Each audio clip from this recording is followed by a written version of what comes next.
Welcome to Leading Beyond Limits, the podcast where we explore the extraordinary journeys and insights of remarkable leaders who have pushed the boundaries of what's possible.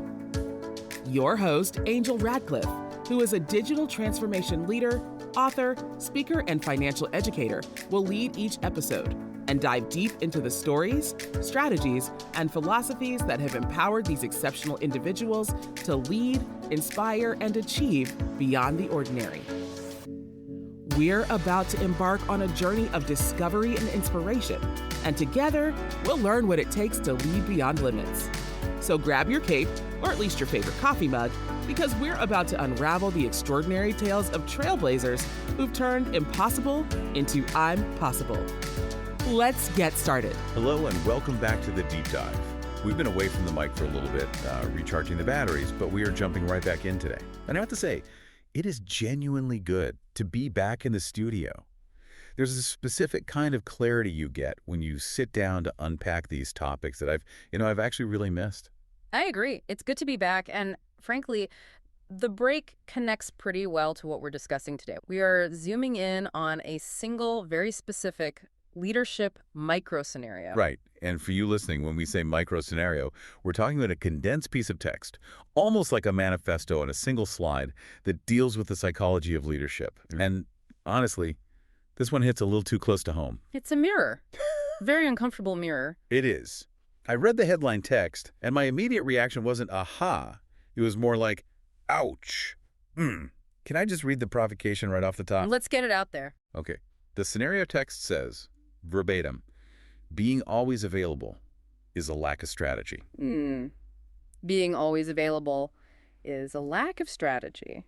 I have to push back on this right away, though, because on the surface, it feels counterintuitive to everything we're taught about modern leadership. Isn't the whole point of being a servant leader or just a decent human being that you're there for your team?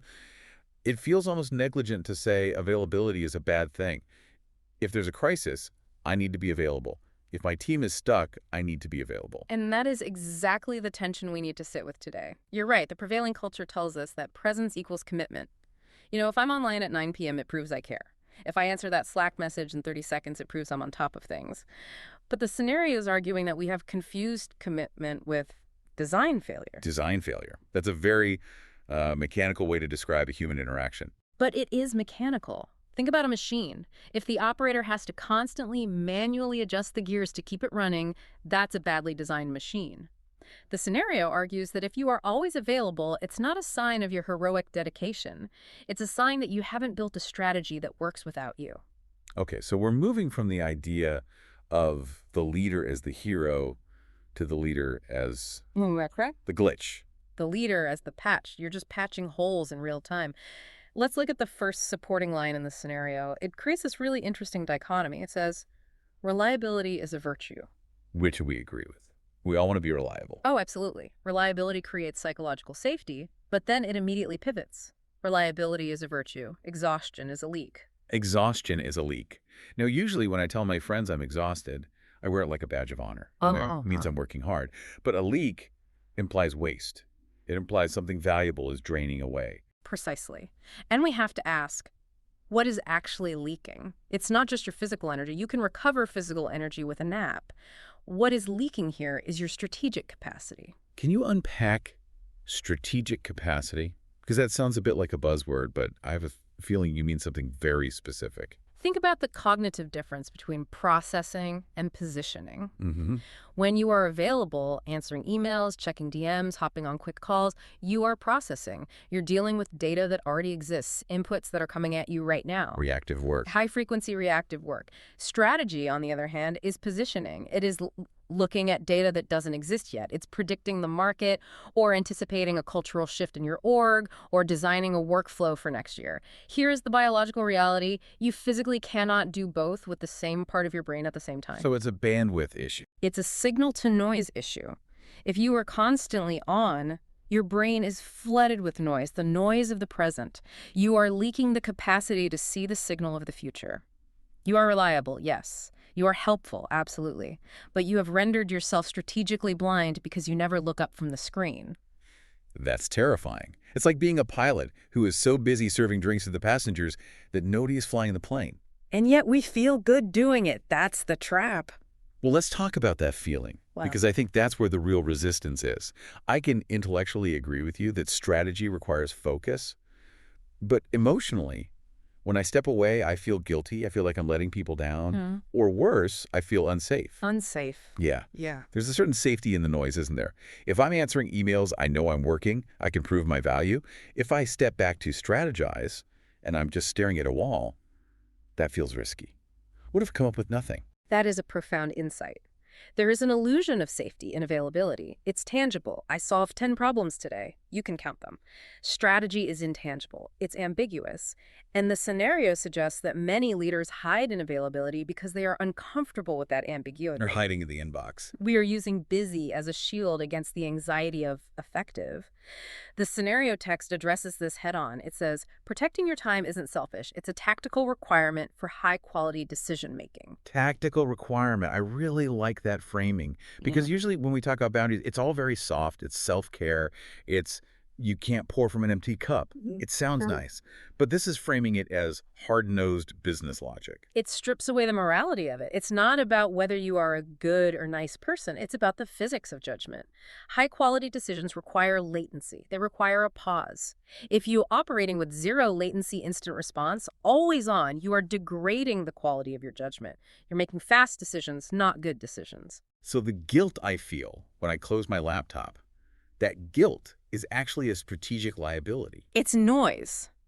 If your objective is to lead effectively, that guilt is irrelevant. The scenario goes on to say, a leader with no boundaries is a leader with no clarity. Let's dig into clarity, because I think leaders often fool themselves here. I'll think, I have total clarity because I'm in every meeting. I know everything that's happening. You have information, you don't have clarity. Those are two different things. Okay. Information is the raw data points. Clarity is understanding the pattern. You cannot see the pattern if you are standing 2 inches away from the canvas. You have to step back. But stepping back implies disconnecting. And that brings us to the fear of missing out. If I step back to get clarity, things are going to happen without me. And that is the point. But that's hard. It's incredibly hard. It requires you to trust that the building won't collapse just because you aren't holding up the ceiling. But let's flip the perspective. We've talked about the leader's brain. Let's talk about the team. Because the scenario poses a question here that is honestly a bit brutal. I know the one you mean. It asks, be honest. Is your always available status helping your team, or is it creating a bottleneck? This is the pivot where we stop looking at the leader as a victim of burnout and start looking at the leader as a potential obstruction. The bottleneck. Yeah. We all know the term, but usually we think of bottlenecks as process failures. Like, oh, legal is a bottleneck because they're understaffed. Yeah. This is calling me the bottleneck because I'm too helpful. It's the helpfulness paradox. You think you are unblocking the team by answering their question immediately, but by answering immediately, you are training them not to answer it themselves. It's dependency. It's worse than dependency. It's de-skilling. De-skilling. Think about it. If you are the external hard drive for your team's brain, if you hold all the context, all the history, all the final judgment, their internal processing power atrophies, why should they struggle through a complex problem if they can just ping you and get the answer? You aren't just slowing them down by making them wait for your reply. You are effectively making them less capable. That is heavy. So by validating my own ego, by getting that hit of I solved it, I'm actively stunting their growth. You are trading their long-term development for your short-term validation. And that brings us back to the core accusation of the scenario, lack of strategy. If the team cannot function without you, it means you haven't built a strategy. You've just built a hub and spoke model where you are the hub. And if the hub breaks? The wheel stops. Strategy is meant to be a framework for decision-making that exists outside of your brain. If the strategy is clear, a team member should be able to look at a situation, apply the strategy, and make a decision without you. If they can't, the strategy is either missing or it's in your head, which is the same as missing. Availability substitutes reaction for strategy.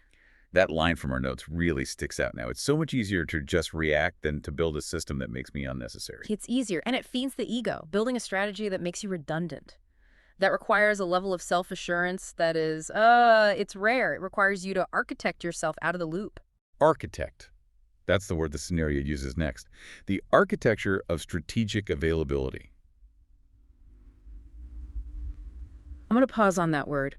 Architecture implies design. It implies intention. It's not just, I'm taking a day off. Right. It's not about checking out. It's about designing how you engage. Architecture is about constraints. A building stands up because of where the walls are and where the walls aren't. You need to design the voids. The voids. You have to consciously design the spaces where you are not. Yeah. I am not available for this type of decision. I am not available during these hours. I am not available via this channel.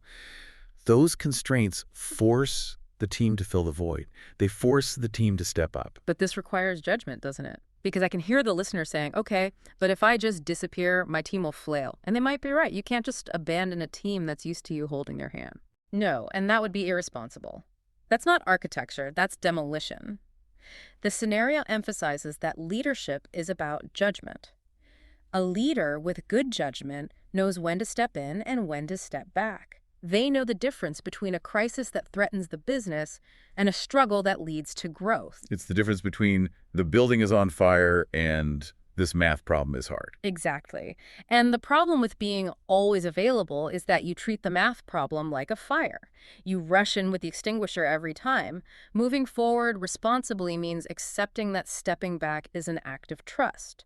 And not just trust in the team, though that's huge, but trusting your own judgment to set the parameters. It's trusting that you've built the scaffolding strong enough. Yes, and trusting that you can handle the discomfort of the silence. Silence. That's the scary part. It is. When you stop reacting, things get quiet. You aren't getting those 50 emails an hour validating your existence. You have to sit with the strategy. You have to sit with the uncertainty. The scenario has a footer text that I think captures this ambition perfectly. It says, leading beyond limits. Leading beyond limits. Now, in a typical hustle culture podcast, that would mean push past your limits, sleep less, do more. Right. Break through the wall. But in this context, I think it means something entirely different. I think it means leading beyond the limits of your physical presence. Oh, that is good. If your leadership is tied to your physical or digital presence, if you only lead when you are typing, then your leadership is biologically limited. You can only work 14 hours a day. You can only be in one Zoom room. You are capped. You don't scale. You don't scale. But if you build a strategy, if you build clarity, if you architect a culture that leads when you aren't there, that leads while you're sleeping, that leads while you're thinking, you are lighting beyond the limits of your own bandwidth. You're omnipresent without being present. That's the goal. That is the definition of high leverage leadership. So, as we start to land this plane, I'm thinking about the listener who is nodding along, but maybe their stomach is in knots, because this requires a massive shift in identity. It requires going from the fixer to the architect. It does. And I want to be really clear about something. We are not offering a 5-step hack to clear your inbox. This isn't about time management tactics. You can turn off your notifications, but if you haven't dealt with the internal anxiety of not knowing, you'll just turn them back on in an hour. Or you'll just sit there staring at the phone, wondering if it's buzzing. Exactly. The work here isn't technological, it's psychological, it's internal. It's about confronting why you need to be available. Is it really for the team, or is it for you? That's the question to sit with. Be honest. Is your always available status helping your team, or is it creating a bottleneck? It requires brutal honesty, and it requires the courage to pause. We are so afraid of the pause. We think the pause is empty, but the scenario is teaching us that the pause is where the strategy lives. It's deep work, and frankly, it's uncomfortable work. It is. But if you want to stop the leak, if you want to stop leaking strategic capacity, you have to build the dam. You have to endure the pressure of not reacting. Well, this has been a lot more intense than I expected from a micro scenario. I feel like I need to go take a walk and leave my phone behind. That would be a good start. Before we sign off, is there a specific thought or a question you want to leave the listener with? We've covered a lot, but if they take one thing into their next meeting or their next quiet moment, what should it be? I wouldn't give them a conclusion. I would give them a test. I want you to imagine that tomorrow you become radically less available. You set the boundary. You close the door. Okay. I'm imagining it. Now ask yourself, in that silence, would your strategy become clearer? Or would the silence terrify you? Would the silence terrify you? Because if the answer is that the silence would terrify you, then you know it's not a team problem. It's not a workload problem. It's a fear problem. And that is where the work begins. Wow. Okay. I'm going to be sitting with that one for a while. Thank you for that. And thank you, listener, for coming back to the deep dive with us. It's great to be back, even if we did just hand you a fairly heavy mirror to look into. It's the only way to see what's really going on. Take care of yourselves. Yeah. And maybe, just maybe, take a moment to be unavailable. We'll see you next time. Thank you for tuning into another inspiring episode of Leading Beyond Limits. If you enjoyed today's conversation and want to hear more from our incredible guests, don't forget to subscribe, rate, and review us on your favorite podcast platform. Your feedback means the world to us. And if you have a remarkable leader in mind who you'd like to hear on our show or any questions and comments, feel free to reach out to us. You can find our contact information in the show notes. Remember, leadership knows no bounds, and with the right insights and determination, you too can lead beyond limits. Until next time, keep reaching for the stars and leading with purpose.